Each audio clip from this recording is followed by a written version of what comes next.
Hello, and welcome to the Empowering Law Firm Leaders podcast, where we sit down with the experts across the legal sector to discover the mindsets, behaviours, skills, and digital tools that are needed to run a successful modern law firm. I'm Amy Bruce, host and marketing director at Osprey Approach. Today, I'm joined by a risk and compliance specialist who is also a top 10 legal LinkedIn influencer. They have previously been a compliance manager at Trethowens, Leicester Aldridge, and for Anstey, and is currently head of risk and compliance at Hive Risk. Eloise Butterworth. Welcome, Eloise. Thank you for joining me. Hi, Amy. Thanks for having me. So, today we'll be discussing how to be a successful compliance officer. We'll cover the essential characteristics of a compliance officer, common blind spots in legal teams that increase risk, top tips for managing AML risk, and how firms should be preparing today to be on top of compliance trends that are emerging. So, thank you, Eloise, for joining me. You did join us last year on our Build Better Habits webinar series, where the panel discussed risk and the impact on client experience. So, I highly recommend checking that out. But today, I'd like to start with jumping into some quick takeaways for listeners. Let's say they've only got 5 minutes to stick around.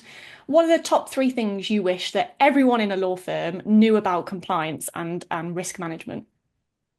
Uh, Thanks for having me, Amy. I think the top three things for me are probably one, risk mitigation is strategic, and as such, it supports growth. So it's not, preventative of growth. Two, the person communicating the requirements to you as a fee earner, um, they didn't write the legislation. They might not even have had a say in the firm's approach to that legislation or their risk appetite. So try and remember not to shoot the messenger. And then finally, we're all on your side. Your compliance officer, your compliance manager, your MLRO, your COP, they're on your side. We're all on one team together. It's not us against you. Yeah, I love that. And that very clearly comes from experience that you have had yourself. So thank you for sharing those. So I'm sure anyone who has seen Eloise on LinkedIn, it's very clear you've developed a strong personal brand and presence on that platform.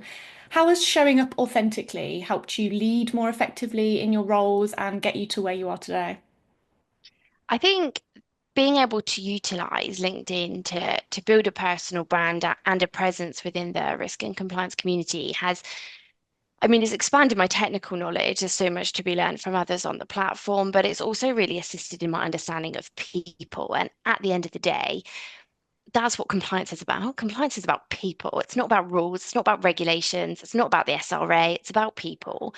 And where LinkedIn is a more informal platform compared to, a lot of the avenues that we communicate with in the legal sector, you can have those conversations in a more relaxed setting. And that's really helped me understand how compliance is viewed, what people struggle with, where there might be a disconnect between what we're trying to achieve and what the firm think we're trying to achieve. And you can just be a little bit more creative with how those conversations take place. Um, Getting compliance to click with people is not one size fits all. So expanding your network online really helps you see other views and other ways to approach things. And I think it's also helped sort of bust that myth that, compliance are boring or they're not on your side, or, we want to say no to you onboarding new clients, which is just not the case. Yeah, absolutely. I think the best ideas and the best innovations need creativity. So I love that LinkedIn's allowed to embed that because, like you said, compliance isn't necessarily seen as the most sexy thing, but all good ideas need creativity. So I love that you get that from the platform. You also mentioned that it improves your technical skills. I hadn't expected that. Is that because you get to chat to the experts, I suppose, that other people in the industry? Yeah, there's so many experts out there, both in the legal sector, but then also expanding into like the financial services sector, and especially with the more specialist areas such as the fraud prevention stuff, which has been a hot topic this year. And there are experts out there sharing real world experiences. Not here's what the legislation says. I know what it says, I can read it, but here's an example of how this happened in practice, and these were the red flags that were missed, and these were the ramifications of it, or whatever that might look like. And that is global. That's not even nationwide. That's a global network of people who's sharing knowledge and whose brains you can pick. And that's priceless. Yeah, absolutely. As part of your personal brand is animal print, so it's good to see that is also Yeah, featuring it's today. So as part of your LinkedIn journey, congrats on being a top 10 legal LinkedIn Thank you. influencer. How do you view the role of influence in compliance and leadership? How do you use it to drive change within your firms or across your platform? I think, when I first got involved in the influencer rankings and I first ranked in 2024, like the term influencer just felt like such an ick. Like, no one really wants to be like, oh, I'm a legal influencer. But what the exposure on the network on the platform has given me is that network of professionals to communicate with, to learn from, to share ideas with, to collaborate with. Am I influencing the compliance arena in terms of policy and legislation and the super meaty stuff? No. But do the posts that I put out there resonate with people? Yes, the data is there that backs that up. So, when I'm engaging with other compliance professionals, then it's providing that comfort and reassurance that we're actually all facing the same issues and there is scope to collaborate as to how we best, deal with those all together. The regulations are the same for everybody. There's nuances between different firms, and different firms will have different resources, but the regulations are essentially the same for all of us. And then the private conversations, the direct messages, the virtual coffees, the meetups that flow from that. Again, it just expands your network and your understanding of what's happening on the ground. But my posts are also speaking to fee earners, not just compliance professionals, and that it's opening their eyes to compliance in a new way and helping them see it in a new light, breaking down those barriers between the fee earners and the in-house support, um, which is like it's no mean feat to do. It's taken me over 12 months of consistent posting to get to this point and to build that network and that community. And the reach is so much more than I ever thought it would be when I started that journey. And then you've got, the small firms who don't have in-house specialist compliance people. So for those law firm leaders, those MLROs that are also full-time fee earners, the posts are training. The posts are, opening their eyes to where they might need to focus on a particular risk area that hadn't really registered with them in the way that it needed to. So there's so much to be gained from the platform. Yeah, absolutely. And I'm sure you've inspired future compliance officers or compliance managers to take on that role. Maybe it's opened their eyes to what's actually involved or hit on a skill that they didn't realize they had that they thought, oh, I'll give this a go. Yeah, completely. You mentioned consistency, and social media is all about consistency. You've got to sit in the silence for a while whilst you're not getting any engagement to build that up. Do you find that that applies in your role within a firm? Do you have to make sure that message is consistent before it has any impact on anybody? Absolutely. You completely do. And it is LinkedIn has opened my eyes as to how you get messaging to land Mm, in a different way that I probably didn't have before.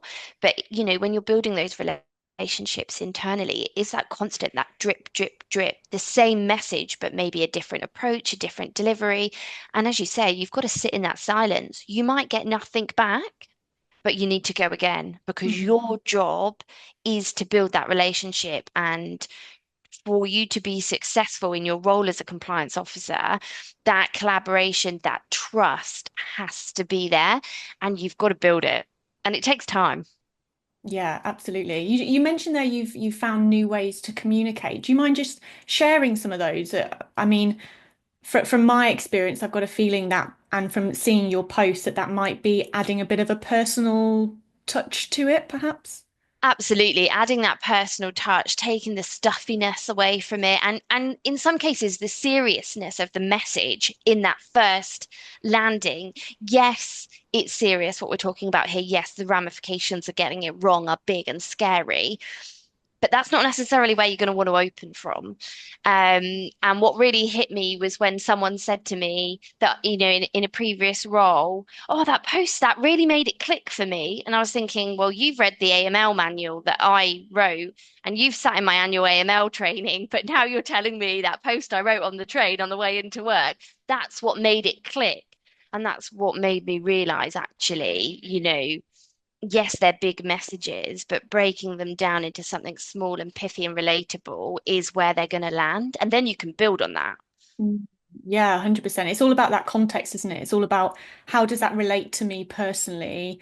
Yeah. Sometimes not. It's just about the big scary overview. Yeah, that's great advice.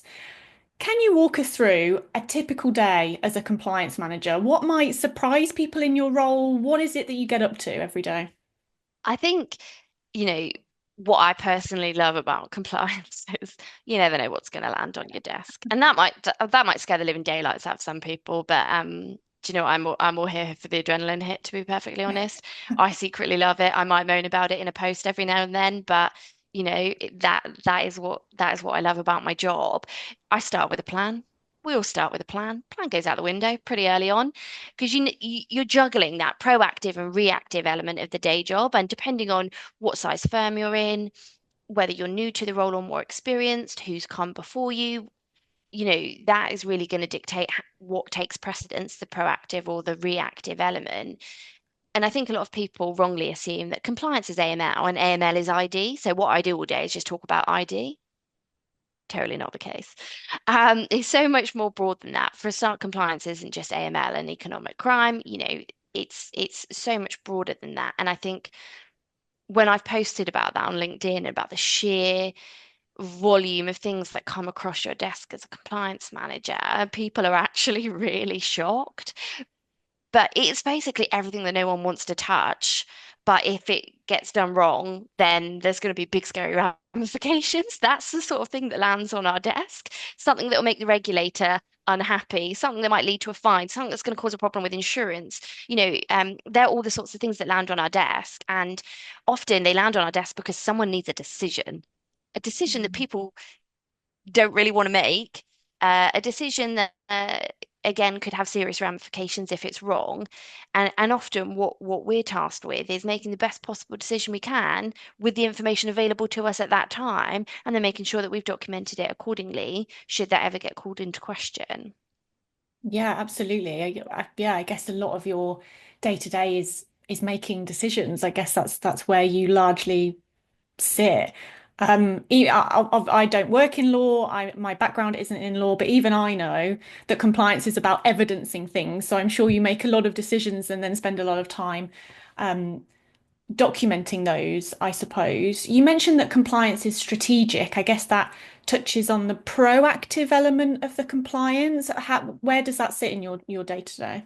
Absolutely. I think what the sector is really grasping now more than ever is that strategic element of your compliance and risk management function, horizon scanning, weaving your compliance officer, your compliance manager into all of your firm's plans, your growth plans, your strategy, your values, because it's intrinsic to your culture, it's intrinsic to the people that you're bringing in and what you expect of those people. So I think we're seeing more and more now compliance managers, people in compliance roles getting that seat at the big table, be it partnership at board level, senior executives, because I think there is that understanding that too often compliance are brought to the table too late, and therefore you are stuck with um, reactive work, as opposed to getting in front of these issues before they become an issue. Because ultimately, what that's going to do is help all your law firm leaders sleep better at night. You've brought in the right people at the right time, and you've planned as best you can. That's all we can do.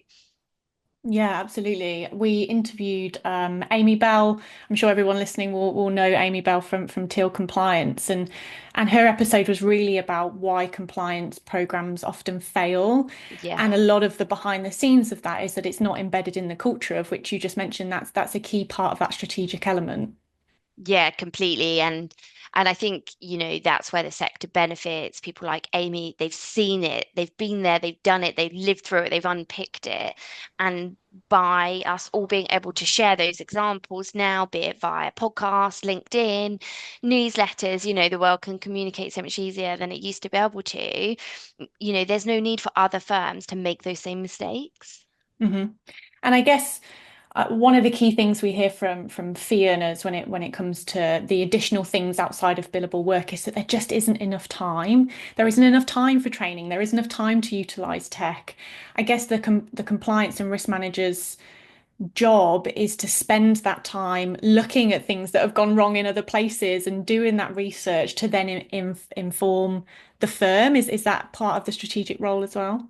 Yeah, and I think that's why, people that work in risk and compliance that have at one point in their career been a fee earner, um, I've been in that position, so I'm more than happy to chirp up in a meeting and say, I'm really sorry, with my compliance hat on, I totally agree, but with my fee earner hat on, I wouldn't have done that, or I wouldn't have Mm. listened, or I wouldn't have found the time. Um, it was quite a few years ago now, but I still remember, the pressures that we were under. And I do think that a lot of that boils down to one, culture, and you can't say that compliance is important and then put billable hours targets as the sole KPI that's going to progress someone's career. Those two things, there's going to be a tension between them. So you need to think about what's important to you as a firm and how you want your people to behave, and how your attitude to that compliance and regulatory burden is shaped. And then it is actually showing that sometimes you've got to speculate to accumulate. So, yes, I'm asking you to find 1 hour in your week, in your month, to do this compliance task, to read this policy, to attend some training, to have a one-to-one with me to talk about your file reviews. But the cost of not doing it and something going wrong, if you can quantify that for people, I'm going to need Mm. you to spend 3 hours reviewing your file to come back to me to give me instructions so I can respond to this complaint. Or it's going to take X amount of management time to deal with this issue. And then there's going to have this sort of effect on our PII insurance premiums. And once you can really bring those numbers into it, it makes people stop and think, actually, I don't really have time, but I definitely don't have time for that bigger issue that might come if I don't do it now. Yeah, absolutely. I think data is key with that. We recently spoke to Graham at Capture, who is a reporting dashboard platform, and obviously we talked about how important data is. But yeah, I guess we think about it as an important part from a tracking point of view, but actually from a knowledge and a sharing point of view, data is huge. And if you've got that experience that you can draw from, I guess that makes your life a lot easier, especially as you are a fee earner. You can take it from their point of view as well. Yeah, and it's giving them that context. Like I know that what you really want me to deal with for you is you want these letter of engagements reviewed. You want a better template. You want it to be more dynamic. I would like to do that too. But to do that, I need to free up some time. And at the moment, all my time is being taken up with the fact that you're not completing your risk assessments. And so until we get that sorted, I can't move on to that juicy, exciting project that I want to do and you want me to do. And once you realize you're all pulling together as a team and one person can't progress these things without the other, you tend to get that buy-in that you're looking for. Yeah, absolutely. This isn't a law firm thing, but your ideas have made me think that I've always thought it's best, and it should be an idea that all roles within a business sit with the other departments and teams, almost like a buddy up system, just so you get a feel for what goes on in their life, what goes on in their day to day, what do they struggle with. That applies to law firms as well. But yeah, I always feel like we miss that. It's hard to put your shoe on the other foot if you don't really know what's happening in their day to day. Absolutely. I guess that's why your LinkedIn posts land really well because you shine a light on the behind the scenes of a day-to-day in a compliance officer's world. Yeah. Um, in your view, with all that in mind, what do you think makes a successful compliance officer? Are there any particular characteristics, skill sets, habits that set the really best, the really effective, the really successful apart? Well, I mean, you've obviously got the attributes that are non-negotiables, attention to detail, being inquisitive, curious. I just say nosy. I've always been nosy. It works for me well in this role, and a desire to constantly adapt and improve because, compliance, regulatory expectations, risk, it doesn't stand still. So you can't stand still either. But I think what separates the great ones from the good ones is those that understand the bigger picture, the ones that understand and account for human behaviors. This job is not about carrot and stick. It's way more nuanced than that. The ones that understand the commercial realities of the law firm on the ground, you know, what is the big picture, the big strategy, and how their role fits with the other cogs in the business, because that collaborative working piece, like you just said, do I need to know the ins and outs of what the corporate team are doing on the ground every day? No. But will it help me build a better connection and relationship with that team if I put that effort in and I really try and understand where the bottlenecks are, where the tensions are, where the pressures are, so that I can take that into account in what I'm doing and how we're working together? That's when you really elevate that ability to collaborate. Um, and I think, you have to be self-reflective. You have to listen as much as you talk. And you need to acknowledge when you get things wrong. Someone said to me once, but don't you get really stressed because compliance can never be wrong? And I was like, I hadn't really thought about that because I'm just a person and I definitely am wrong sometimes. We all are. And to say, actually, yeah, we got that wrong, or that process that is going to tie you in knots, and that's going to have a negative impact on the business or on client service. And actually, I thought it would work, but we need to go back and we need to refine it a bit. Um, the business need to hear that from you. We're not infallible. We're not robots. And I think that's really, what sets you apart. It really humanizes that role. Yeah, we've had a few podcast interviews about leadership and the role and the skills that are needed for that. And to be able to role model failure is really important. And I think from a compliance point of view, that fear that you're going to get something wrong, I can only imagine from a FINA point of view, is huge. So to actually see that the compliance officer maybe thought something and it happened another way, and how we're going to be dealing about that, I can only imagine feels pretty good for the rest of the team. Yeah, definitely. They need to see that. You can't just say, trust me, confide in Mm, me. What we're doing, when we're working in compliance, especially in consultancy, is we're saying, come on, let us see under the bonnet. The bit that you normally don't really want anyone to see and you don't really want to talk about, and it stays in those rooms that have got very few important people in them. Can we have eyes on that so we can help you with it? And that takes a massive trust piece. People need to know what they're getting when they're engaging with you, and they need to be reassured that actually they can show you the good, the bad, and the ugly, because you're going to pull together and, you know, fix it. Um, and that does require that I guess it's psychological safety piece. It's a cultural piece. And so if I can turn around and say, oh, actually I did that once and this is why I did it, and this is how it came back and bit us on the bum. If you can make those more relatable examples, then people lower their guard and they're going to be more open with you. And that's where we're going to get the nuggets that we really need. yeah, absolutely. I I should have expected it from my previous conversations, but I didn't expect this conversation to be largely around culture.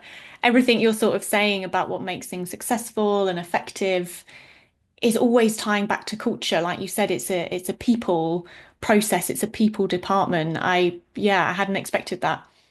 Yeah, it really is. It really is. And I don't think I expected it when I moved into risk and compliance. Mm. It's definitely something that, just crops up more and more often. And now I truly understand how intrinsically linked the two are.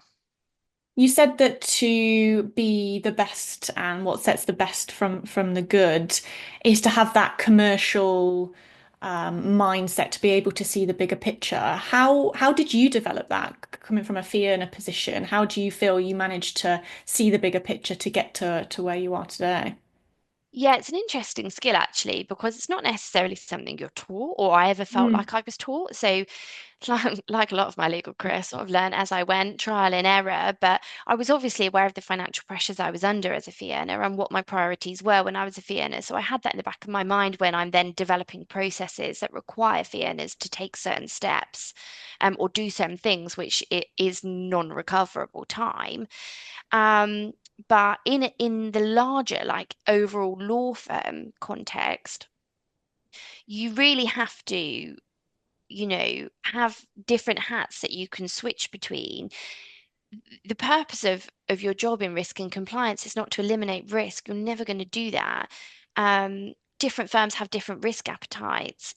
If you're going to be mega, mega cautious on risk, that is going to squeeze your profits. It is.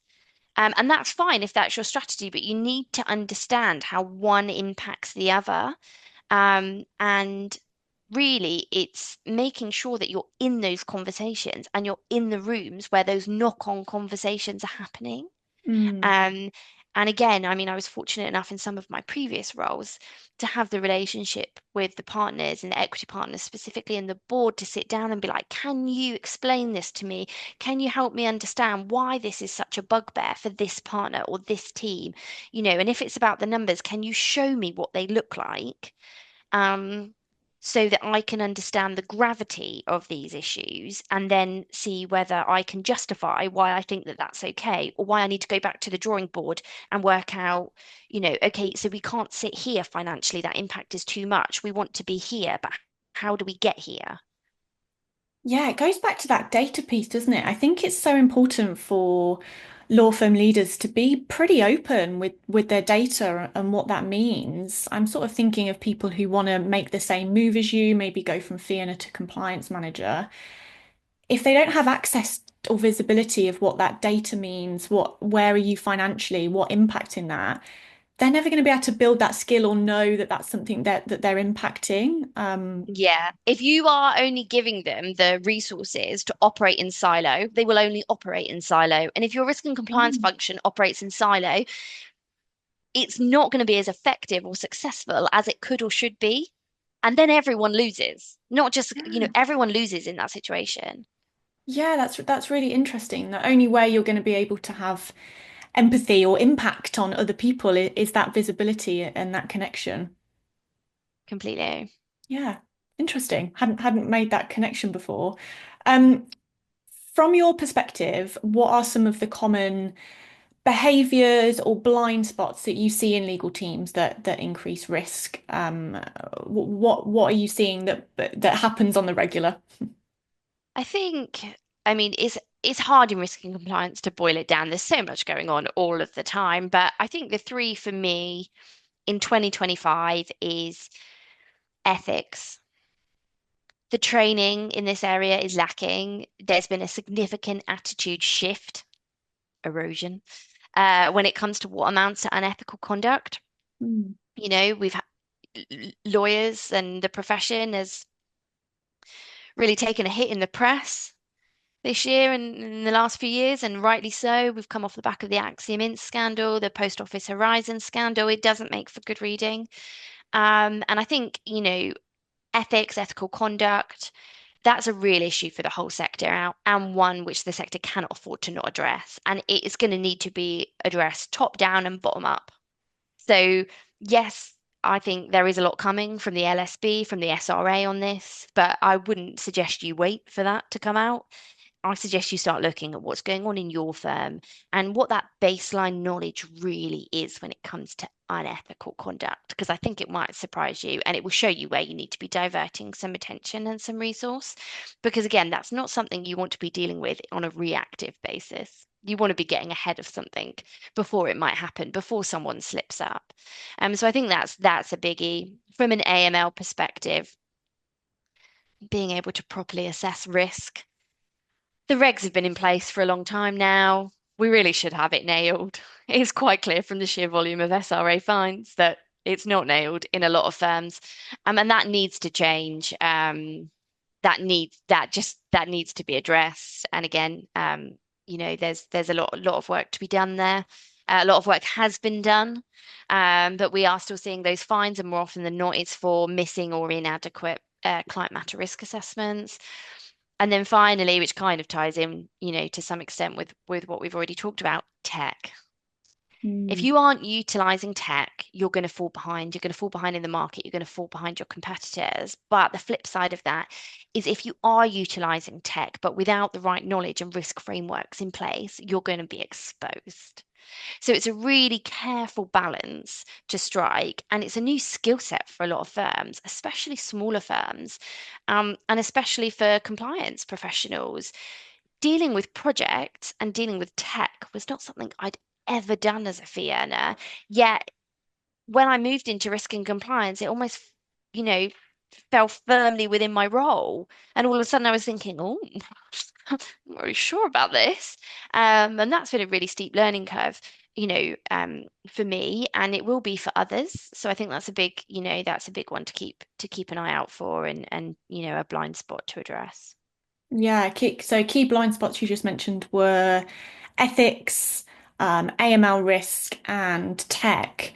How can leaders address these proactively if they're aware, thanks for sharing, that these are some key blind spots, what could leaders be doing to potentially address these in their firm?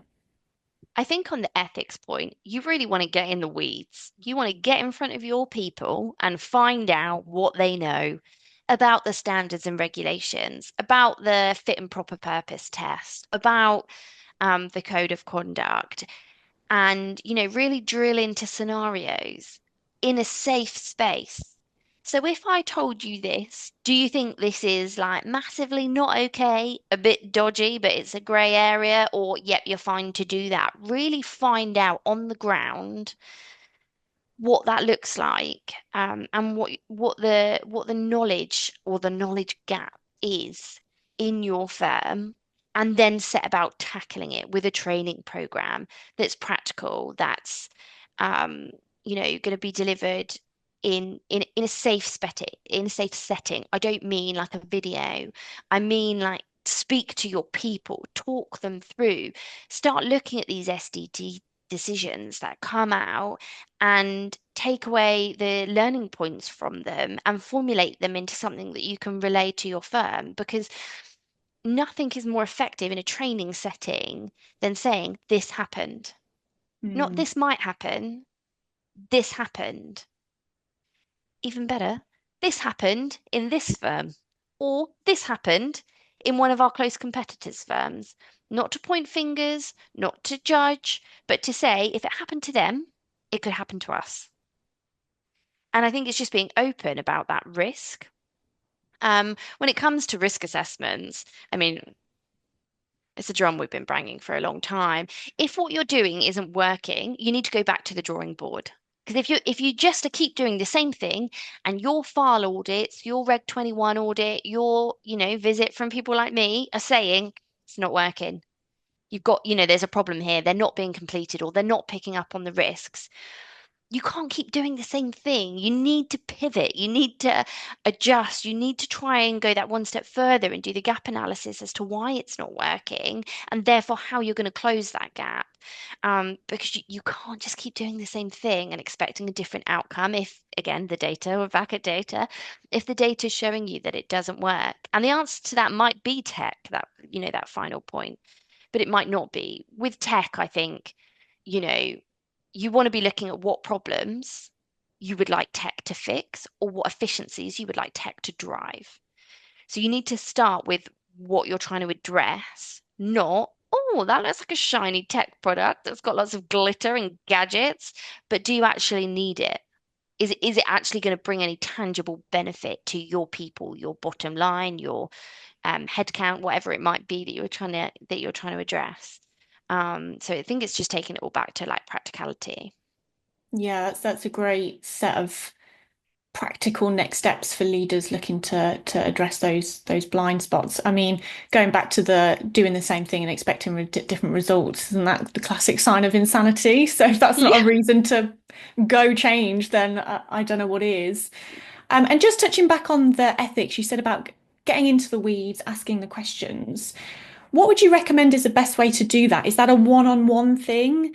Is it an anonymous survey thing? What would you approach that? Yeah, it could be an anonymous survey. It could be, in a team setting. Mm, And it might not necessarily be driven, those conversations, by your compliance team. If you don't have that relationship with the firm, you don't have that culture, that's not going to work. You might need to go to some key stakeholders to be like, I need a bit of help here. The partner in that team that everyone goes to, you might need to bring them in to be like, I need you to front these initial conversations for me to get that honest feedback, which I can then do something with. Um, but I think it's difficult. I'm not going to lie. It's difficult to do. It's difficult to say, come in a room and shock me. Hmm. Tell me the things that you're all a bit scared to tell me, but that I need to know, because where a lot of these things go wrong is too many assumptions are made. People just assume, well, you know, you're not meant to do that. Or they assume the code of conduct says act with integrity and honesty. They know what that means. Well, in a broad sense, yes, they do, but the decisions from the regulator are showing us that people are not putting that into practice. And often that's because there is a knowledge gap, an understanding gap, a gap between, yes, I can read what it says and I could tell you in two sentences what that means, big picture, but what does it look like on the ground, in practice, day to day, what I do in my personal life, what I do in my social life, how I turn up online. And that's a disconnect, I think, at the moment. Yeah, I think you have to get honest answers to get in the weeds, don't you? I think that's a great shout of roping in people who have that effect within a firm, who are naturally people gravitate to and talk to. Yeah, I think that's a great bit of advice to rope them in. You don't have to do this alone. no, You definitely. And can rope in you others. can't do it alone. You need to pull together. Yeah, absolutely. We've touched on AML a little bit, but as a self-confessed AML expert, can you share some of your top tips or best kept secrets to avoid AML risk? I think, firstly, training. Hmm. You've got to nail your training piece. You just have to. What it's going to look like is going to vary massively depending on the size of your firm, the work that you do, the risks that you're exposed to. But the training piece is often like an add-on, an extra. Oh, yeah, and we'll train on it. That's a wrong priority order. Your training is key to your risk management. And working out what's effective training for you and your law firm is super important. When you're delivering training as a trainer, it is not about showing off how much you know. When I deliver training, not about me. It's about who's in the room. So I can't go in there with a plan as to everything I'm going to cover because I need to adapt to the knowledge level that's in the room. And what that looks like one day is not what it's going to look like the next day. And and you need to be resonating with those people. You need to be hitting those key learning points, but in the right way for who you have in front of you. And again, it goes back to working out that base level of knowledge. And to do that, they need to trust you. It needs to be a two-way street. I'm a big one for interactive training. That could be in person or it could be, in a Zoom setting. If I'm delivering online training, I like cameras on. I want to see the faces that people are pulling when I'm saying something to know if it's landing or to know if they agree. Their face might tell me they don't agree, and that's fine, but I want to know. That means you've got something to say. So bring that to the table and let's talk about it. Um, Too often training is an afterthought or a burden, especially in AML, but not limited to AML. And I think that's a trick that a lot of firms are missing. It might be because they don't have the resource to provide it in-house. But if that's the case, then when you're doing your financial budgets for the next year, you need to be thinking, right, this is what we need to do. This is what we can cover off in-house and what you can't cover off in-house. You want to be looking to external experts for that's what we do, that's what we're here for. Um, and it's a relatively small investment in monetary terms for the impact it can have on your risk management framework.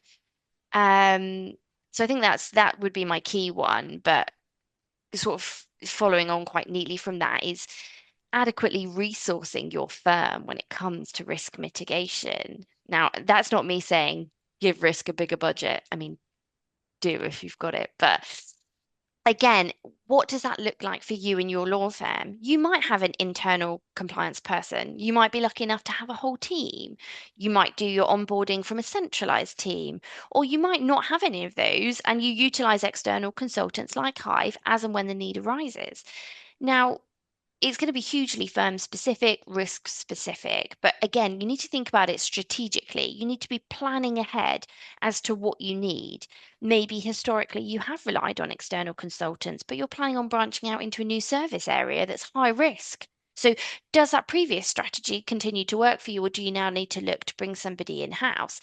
And really think about what your risk is, your exposure, and your business priorities. Um, I think that again is often, it's reactive. Oh, we've started this new service area, or we've brought this team over from another law firm.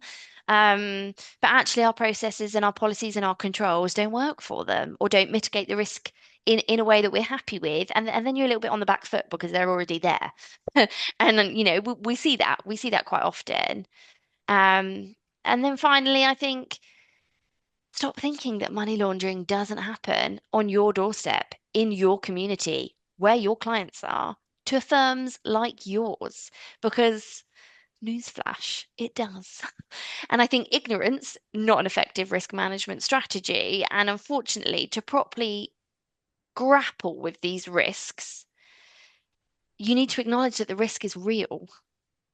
And I guess that goes back to why you're doing it. And as I say, when you read these decisions and the things that make the legal press, and they are the big ones, the big scary ones, but it does happen, and it could happen to a firm like yours. And you read the press articles, the drug dealing grannies, the raids on these cash intensive businesses that are linked to sex trafficking and, unthinkable, unimaginable crimes that plague our society.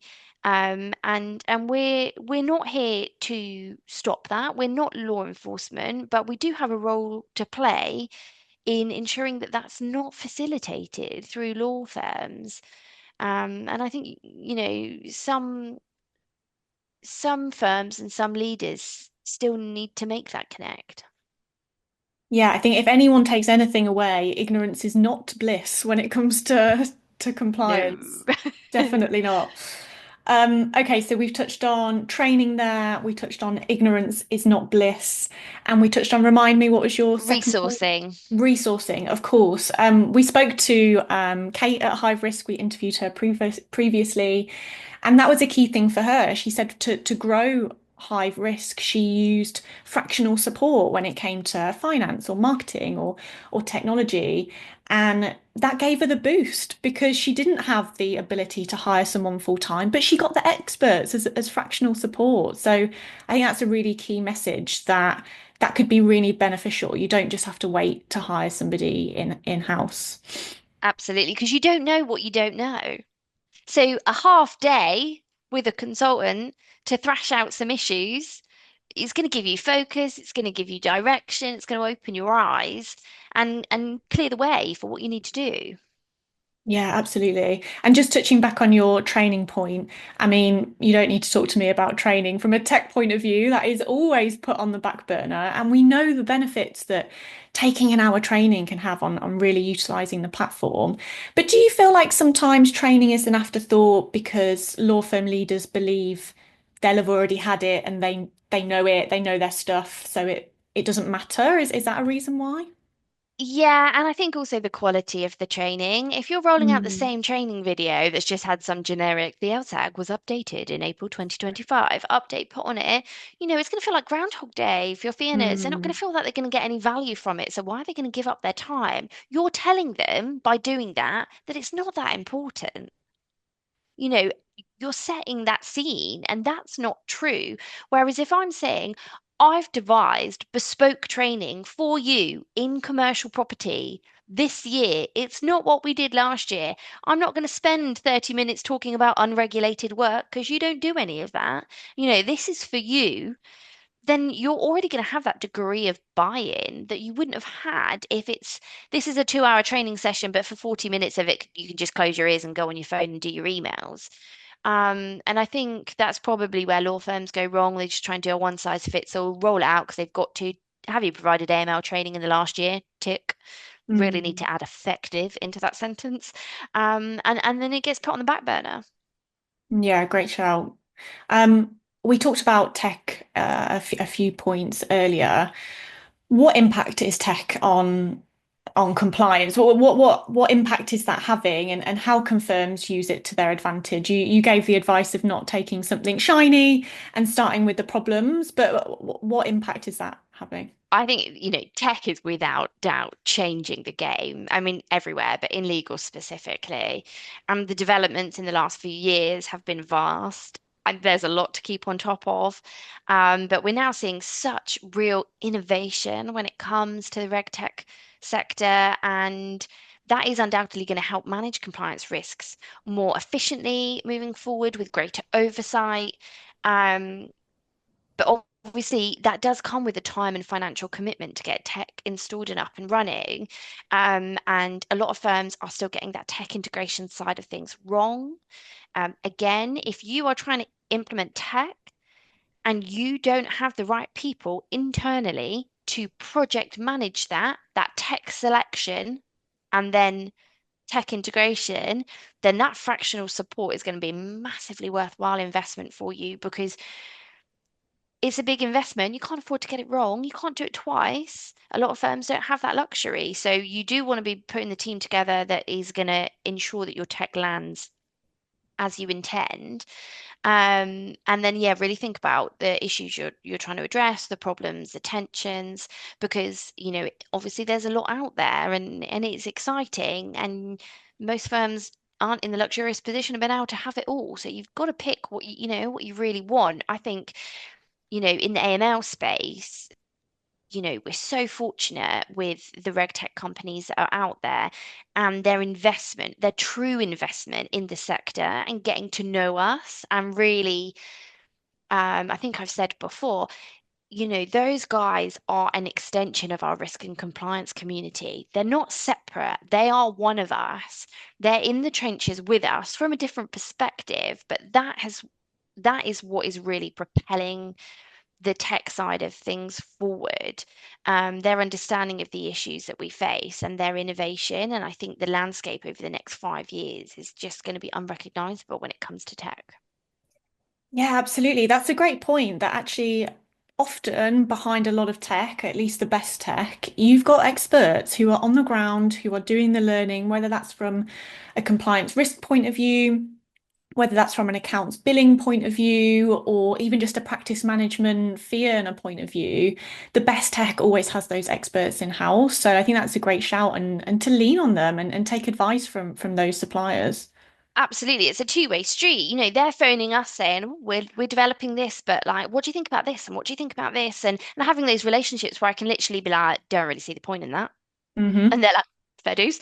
Yeah. What do you see the point of?" Or and vice versa. When I'm saying like, "Oh, I keep having this issue and it keeps coming up over and over and over, and I'm really struggling to fix it," like with your tech hat on, like what? Because they think in a different way. The tech sector is different. So they think in a different way and they approach problems in a different way. And when you can put those two trains of thought together, I mean, that's where the magic happens, right?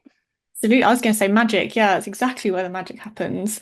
And just touching on making the tech land, you use the phrase project manager. My gosh, if only there were more project managers within a firm to manage a tech investment. And that doesn't mean an out and out project manager. It really just simply means somebody who can prioritize it, who is Yeah, responsible, accountable for it, who understands the bigger picture. That's so vital within a firm.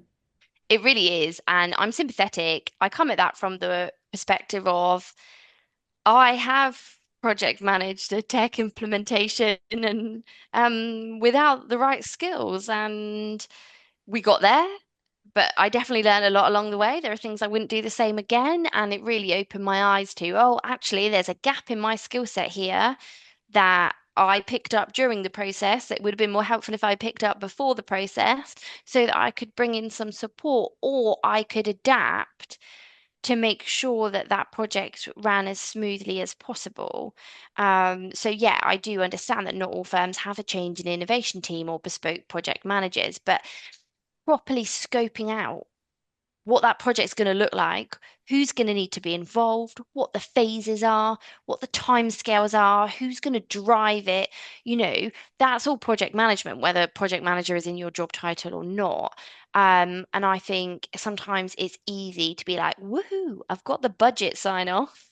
I'm going, I'm starting, I'm cracking on, and actually just need to pause for a second. Yeah, great advice. I couldn't recommend that highly enough. Having just someone dedicated is super key. And to be honest, top tip, if you want to get to know the firm better and you want a wider view of what goes on, get involved in a tech project because you will very quickly understand that because, yeah, you have to. Absolutely. A recent LinkedIn post of yours that you shared was titled "Fail to prepare, prepare to fail." Classic phrase, but finally, looking ahead, looking to the future, how do you see the world of compliance evolving, and what should SMEs be doing to prepare for the future? I think, when it comes to risk and compliance, you've got to remain agile. You've got to be on your toes. If you're standing still, you're going backwards. That's the reality of the burden, risk and compliance burden. And so you need to be agile. The future does look uncertain right now. There's a lot going on. We've got AI. We've had the new failure to prevent fraud offence. We've got changes to the money laundering regs coming. We've got this continued ethical scrutiny. I think there's going to be a lot that's going to play out in that regard. So understanding that what's always worked for you is probably not going to be enough to get you through the next few years. You need to be open-minded, and having those discussions as to, what the future looks like for your firm. Be that succession planning, investment, risk, expansion, or even just consolidation. There'll be firms that are not looking to expand, they're just looking to cement their position in the market. But again, you don't do that by standing still. Um, but I think what's exciting is everything that could come out of it, and what's reassuring is the strength and depth of the risk and compliance community that the legal sector have now. 5, 6, 7 years ago, there were a select few trailblazers. We know who they are. We know who and they really paved the way for this as a specialism, as a career, not as a sidestep, not as a wind down to retirement. They really set the scene for us and showcase the value and the innovation, that we can bring to firms. And so I think the future is uncertain in terms of no one can tell you what that's going to look like. If I had a crystal ball, that would make my job easier. But I'm excited, and I'm excited to see what that holds, with Hive Risk, at the forefront. Yeah, absolutely. What a great way to end the conversation. And I think if compliance manager, that role wasn't on your radar, and perhaps now hearing the behind the scenes is, I think it's exciting to know that that network is there. It's bigger than ever. It's easily accessible. You can join that on the LinkedIn and get connected. But it's excited to see that you're excited for the future, and I'm sure you've inspired the future compliance officers to maybe get involved, maybe start with a tech project to get your visibility of the firm up. But yeah, what a great way to end it. It's been brilliant to talk to you, Eloise. Thank you so much, Amy.